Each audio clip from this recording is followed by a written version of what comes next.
নির্ধারণ করে নেওয়া এটা উচিত হবে না। যেমন একটা আমি যেটা কত সূক্ষ্ম এলমি বিষয় দেখেন, এখানে আপনার 266 নম্বর পৃষ্ঠা আছে, 266 নম্বর পৃষ্ঠা আছে, সম্ভবত এটা সাল্লাকানি হবে নাকি, সালাকা ইস্তুত রাজু নাকি, সাল্লাকানি রাসূলুল্লাহ সাল্লাল্লাহু আলাইহি ওয়াসাল্লাম ওয়া রাব্বানি বিয়াদিহি ফাআনা ওয়াইসিয়ুহু ওয়া তিলমিযুহু বিলা ওয়াসিতাতিন বাইনি ওয়া বাইনাহু সাল্লাল্লাহু আলাইহি ওয়াসাল্লাম। আমি অনুবাদটা করেন, অনুবাদ এখানে আছে করে নেই। চিন্তা করেন যে আহলে বেদাত এবং আহলুল আহওয়া এরা এটাকে মানে গলত ব্যবহার করতে চান, কত সুযোগ এটাকে গলত ব্যবহার করা।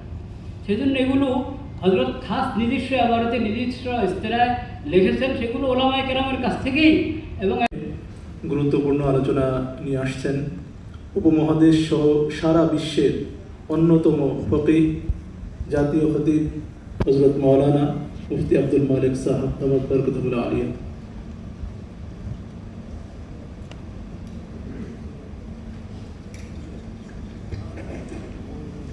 আসসালামু আলাইকুম ওয়া রাহমাতুল্লাহ। আমি ভূমিকা ছাড়া কথা বলছি, যেহেতু এখনো অনেকে বাকি আছেন আলোচনা করবেন। প্রথমত মানে অসুন্দর মজলিসের মাজমার মুয়াফিক হবে না এমন কথা বলছি। এজন্য বলছি যেহেতু অনেক ওলামায়ে কেরামের মজলিসে, তো সব কিছু পরে দলিল দেওয়া হবে। সেজন্য এই যে এতগুলো আপনার এই যে ভিডিওর জন্য এতগুলো ক্যামেরা, এটার কোনো দরকার ছিল না। একটা ডকুমেন্ট রাখার জন্য, সংরক্ষণের জন্য একটা যথেষ্ট। এই যে এখন দেখেন এগুলো ইয়ে করা আছে, 3টা সেট করা আছে, আপনি আরেকটা দিয়ে আলাদা আলাদা করতেছেন।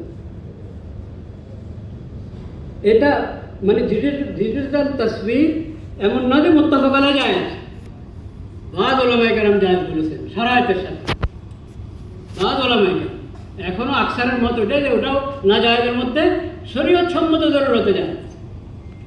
দ্বিতীয় কথা, এখানে মিউজিক চললো, এটা এমন দাকিক বিষয় ছিল না যেটার জন্য ডকুমেন্টারি পেশ করতে হবে। সহজ সরল বিষয় ছিল, এমনও চলতো এটা। কিন্তু এখানে এমন এসেছে, তসবিরও এসেছে, মিউজিকও হয়েছে। পরে যে দলিল সব আলেমরা এটা বসা ছিল, এটা যা যে কোনো অনুষ্ঠান আমরা এটা করব। সেই জন্য আমি কথাটা বলে দিলাম।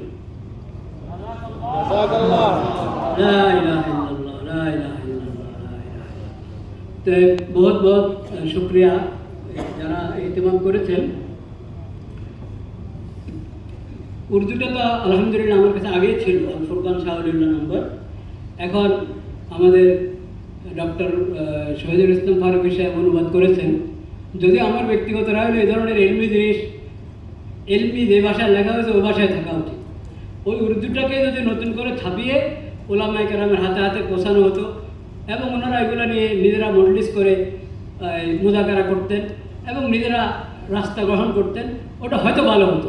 এই মতের সাথে অনেকে একমত হবেন না, এটা একটা যৌকি বিষয়, ভিন্ন মত হতে পারে। কিন্তু অনুবাদ হয়েছে বহরান। অনুবাদ হওয়ার পরও আমি বলবো, যেহেতু এটা আগাগোড়া একটা এলমি বিষয়, কঠিন ফিকরি বিষয়, সেজন্য ওই বাংলা যারা পড়বেন তারা ওলামায়ে কেরামের কাছে এটা সবক হাসিল করা ভালো হবে, তাদের কাছে হল করতে হবে। নতুবা এগুলো কত ধরনের ফিতনার রাস্তা খুলতে পারে সেটা আল্লাহ জানে। দ্বিতীয় কথা যেটা আমি আরজ করতে চাচ্ছি সেটা হলো হযরত রহমতুল্লাহ শাহরুল্লাহ রহমতুল্লাহ যেরকম তাজদিদি কারনামা যেগুলোর তালিকা উনি দিয়েছেন, সেই তাজদিদি কারনামার পাশাপাশি কিছু জানিবি কাজও আছে আমাদের। দেখা যায় বুনিয়াদি কাজগুলো থেকে আমরা দূরে থাকি, আর ওই জানিবি কাজগুলোকে একবারেই বড় করে পেশ করি। যেমন একটা রেসালা হজরতে মজমুআতুল মুসালসালাত এবং আল ফজলুল মুবিন আর দুরুস সামিন নাওয়ালি, ছোট্ট কয়েকটা রেসালাই দেখেন না, এগুলোর পরে আশিক আলী বলুচারী রহমতুল্লাহ তাহকিক করে আবার ছাপে। তো এখানে মুসালসালাতের মধ্যে অনেক মজুরা হয়। তারপরে কিছু আছে ঘুমে পাওয়া, স্বপ্নের মধ্যে পাওয়া বর্ণনা, কিছু আছে আপনার কাশফের মধ্যে পাওয়া, ইলহামের মধ্যে পাওয়া। তো শাহরুল্লাহ রহমতুল্লাহ আমাদেরকে যে তাজদিদি কাজ দিয়ে গেছে, সেই তাজদিদি কাজের মধ্যে তো বুনিয়াদি উসুল আছে। কাশ শরীয়তের দলিল না, স্বপ্ন শরীয়তের কিনা দলিল না। এটা শাহরুল্লাহর কাজ, তাও দলিল না। শাহরুল্লাহর ইলহামও দলিল না, রাহিমাহুল্লাহ তাআলা রাহমাতান ওয়াসিআ। এটা হজরত এটা থেকে মোস্তাবনা না। তো কেন পেশ করলেন ওটা দেখেন, তৃতীয় এগুলো কেউ দেখে না, মানে আসল জিনিসটা দেখেন। এখানে শেষ তৃতীয় রেসালার মধ্যে যেটাকে নামাজের নাম দিয়েছেন হজরত, ওখানে হজরত বলেছেন হাদিহি আহাদিসু নাদিরা মিন মুসনাদিল জিন ও মুসনাদিল খাদির আলাইহিস সালাম। এই খাদির রাদিয়াল্লাহু আলাইহিস সালাম এখানে লেখা আছে, রাদিয়াল্লাহু আনহু হওয়া দরকার। তো খাদির রাদিয়াল্লাহু তাআলা আনহু ওনাকে দিয়ে যত মুলহিদ এবং জিন্দিক ভণ্ড পীরেরা আছে তারা ওগুলাকে পুঁজি করে চলে। ওয়া মুসনাদিল মুআম্মারিন আল মুখতালাফ ফি সওবাতি, আল মুখতালাফ ফি সওবাতি না শুধু যে মুআম্মারিন যে কথার কথা, ওখানে ওটা ওই ইখতিলাফ কোনো মাকুল গ্রহণযোগ্য ইখতিলাফ না, আদমের সওবত ওখানে ওটাই মুদাল্লাল কথা। তো হযরত কিন্তু তাসরিহ করছেন, কেন জমা করলেন? ইস্তিগরাবান লাহা লা তানবিহান বিসিহহাতিহা। এই ছোট্ট একটা জুমলা বললাম না, হযরত ইলমি মানুষ ইলমি ভাষায় কথা বলে, যে এটা না জানতে পারবে সে ফেতনা লাগাবে। তানবিহান ইস্তিগরাবান লাহা, গরিব হাদিস, গরিব ওই গরিব মানে ৯৯ শুধু গরিব না, এটা হলো ইলমুল হালালের গরিব, যে গরিব মানে এটা মুনকার। ইস্তিগরাবান লাহা লা তানবিহান বিসিহহাতিহা, এটার সেহাতকে আমি ইয়ে করে নিই, এগুলো সহি হওয়ার জন্য এখানে জমা করে নিই। এটাতে আজীব গরিব কত কিছু মানুষ রেওয়ায়ত করে রাখে, সেজন্য আমি এটা রেওয়ায়ত করেছি। দেখেন তো এখন পুরো রেসালা আপনি খুব এতেমাম করলেন, অনুবাদও করে দিলেন, কিন্তু হযরতের ওই কথা এটা গায়েব হয়ে গেল। সেজন্য এরকম বড় ব্যক্তি যারা, তাদের থেকে ইস্তেফাদার বিষয় অনেক সতর্ক থাকা দরকার। আর দুইটা কথা বলে আমি শেষ করছি। ওবায়দুল্লাহ সিন্দি রহমতুল্লাহর কথা এখানে এসেছে হযরত তরজমান শাহ ওলিউল্লাহ, কিন্তু হযরত শাহ ওলিউল্লাহর তরজমান ওবায়দুল্লাহ সিন্দি রহমতুল্লাহর থেকে বড় তরজমান হলেন হযরত শাইখুল ইসলাম হযরত হাকিমুল উম্মত তানভীর রহমতুল্লাহ আলাইহি, শাইখুল ইসলাম হযরত মাওলানা হোসেন আহমদ মাদানী রহমতুল্লাহ আলাইহি, শাব্বির আহমদ ওসমানীর নাম বলেছি, শাব্বির আহমদ ওসমানী রহমতুল্লাহ, ওনারা হলেন বড় তরজমান। ওবায়দুল্লাহ সিন্দি রহমতুল্লাহ আলাইহি তরজমানি করেছেন, কিন্তু যখন উনি বাইরের সফর করে এসেছেন তখন অসুস্থতার কারণে, মানসিক পেরেশানির কারণে ওনার বয়ানে এবং লেখায় এমন অনেক কথা এসেছে যেগুলোকে আকাবের ওলামায়ে আমাদের মানহাজের দিকে, শাইখুল ইসলামের মানহাজের দিকে, শাহ ওলিউল্লাহর মানহাজের দিকে নিসবত করা সহি না। এই কথা শাইখুল ইসলাম হযরত মাদানী রহমতুল্লাহ আলাইহি নকশা হায়াতে বলেছেন। এই কথা মনে রাখতে হবে। এই দেশে কম, কিন্তু পাকিস্তানে অন্যান্য জায়গায় শাহ ওলিউল্লাহর দিকে নিসবত করে অনেক সংগঠন কাজ করে, যেগুলোর মধ্যে অনেক মুনকার কথা, মুনকার চিন্তা, যেগুলো আহলে সুন্নাত ওয়াল জামাতের মাসলাকের সাথে মিলে না, যেটা মুসা হাফিজ ভাই একটু ইশারা করেছেন সামান্য। এগুলা কথাগুলো মনে রাখতে হবে। আর শেষ কথা যেটা বলছি, হযরতের ওসিয়ত আমার কাছে আছে, ওসিয়তের নুসখা ফার্সিটাও আছে, উর্দু তরজমা হয়েছে ওটাও আছে। হযরত ওসিয়ত করেছেন একটা, ওসিয়তের আপনি দেই অনেক আহাম ওসিয়ত।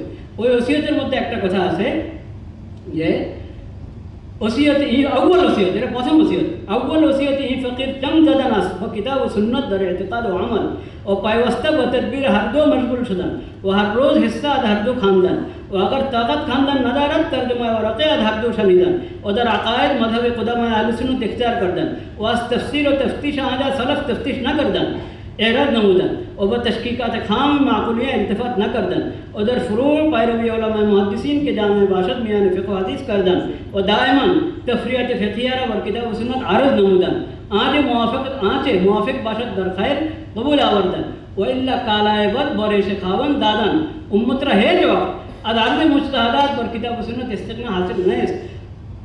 এই লম্বাদের নসিহত যারা ফার্সি জানেন বুঝে গেছেন, কিন্তু মূল খোলাসা হয়তো সবাই বুঝেছেন। হযরত বলছেন যে ফুরুয়াতে ফিকহিয়াকে সবসময় কিতাব ও সুন্নতের সাথে মুওয়াজানা করে করে চলা, এটা উলামায়ে কেরামের দায়িত্ব। এই কথা যদি হয়, অর্থাৎ আরেক ওসিয়তে গিয়ে তাসাউফের কথা বলেছেন, তাসাউফের কথার মধ্যে বতরিকা হলো, তাইলে হযরত রহমতুল্লাহ আলাইহি ফয়জুল হারামের মধ্যে অন্যান্য জায়গায় কাশফ এবং ইলহাম ভিত্তিক যে সমস্ত কথা বলেছেন, ওগুলো অবশ্যই এই নীতির উপরে আমল করা জরুরি উলামায়ে কেরামের জন্য। এই নীতি বাদ দিয়ে হযরত যেটা শেষ সময় ওসিয়ত করে গেছেন, ওটা বাদ দিয়ে হযরত কোথাও লিখেছেন, কোথাও বলেছেন, ওগুলো দিয়ে অন্য বেদাতিরা যেরকম দলিল দেয়, এখন দেওবন্দের আলমরা যদি দলিল দেওয়া শুরু করে আর ওই বেদাতিদের বিরুদ্ধে কথা বলতে ভয় পায় যে এরকম কাছাকাছি কথা তো শাহ ওলিউল্লাহ রহমতুল্লাহ বলেছেন, তাহলে এটা শাহ ওলিউল্লাহ রহমতুল্লাহর তাজদীদের থেকে ইস্তেফাদা করা হলো না। এই কথা আমাদের সবাইকে মনে রাখতে হবে। ও আখির দাওয়ানা আলহামদুলিল্লাহ। জাযাকাল্লাহ জাযাকাল্লাহ। মাশাআল্লাহ, জাযাকুমুল্লাহু খাইরান।